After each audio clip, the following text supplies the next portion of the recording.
¿Y qué hacemos en el juego libre? ¿Pueden hacer lo que quieran? Sí y no.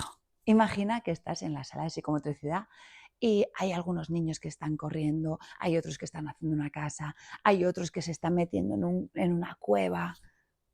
¿Cuál es el límite? Hay muchos adultos, muchos profesores psicomotricistas que piensan, vale, ¿y cuándo digo no? ¿Cuándo digo hasta aquí? ¿Cómo lo hago?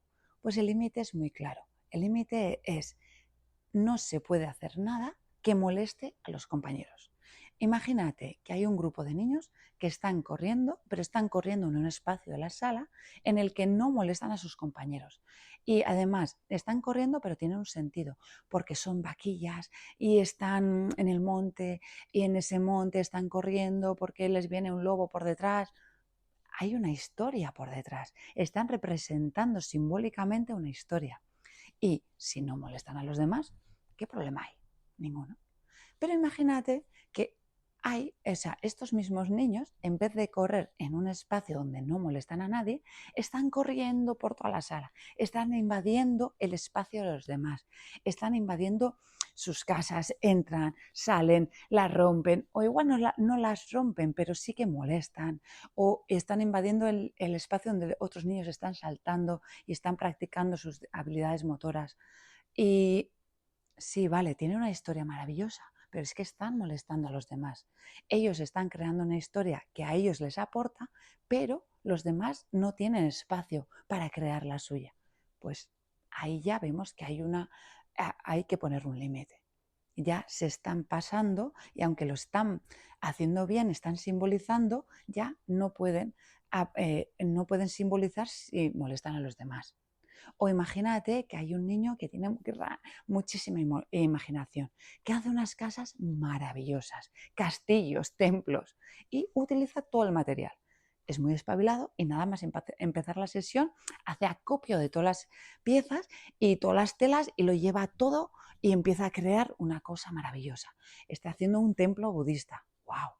Vale, está simbolizando, está haciendo algo maravilloso. Pero claro, si les quita el material a todos sus compañeros y sus compañeros se quedan con una pieza, con dos o con una tela o una cuerda, no vale.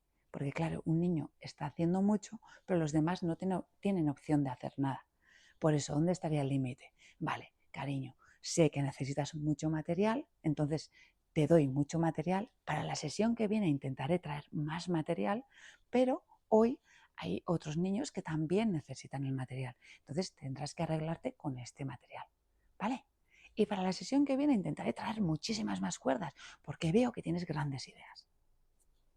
¿Dónde está el límite? Pues el límite está en cada niño. Cada grupo te enseña dónde tienes que poner tus límites. Y por eso es muy importante observar en cada sesión qué es lo que ha pasado. Observa qué es lo que necesitan los niños y qué es lo que necesitarán en la sesión que viene.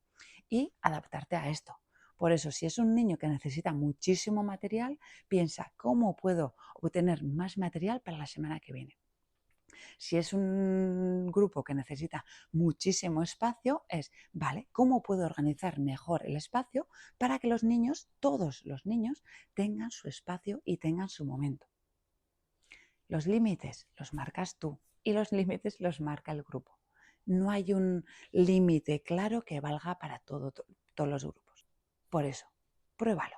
No me creas, como siempre. Experiméntalo y luego me cuentas.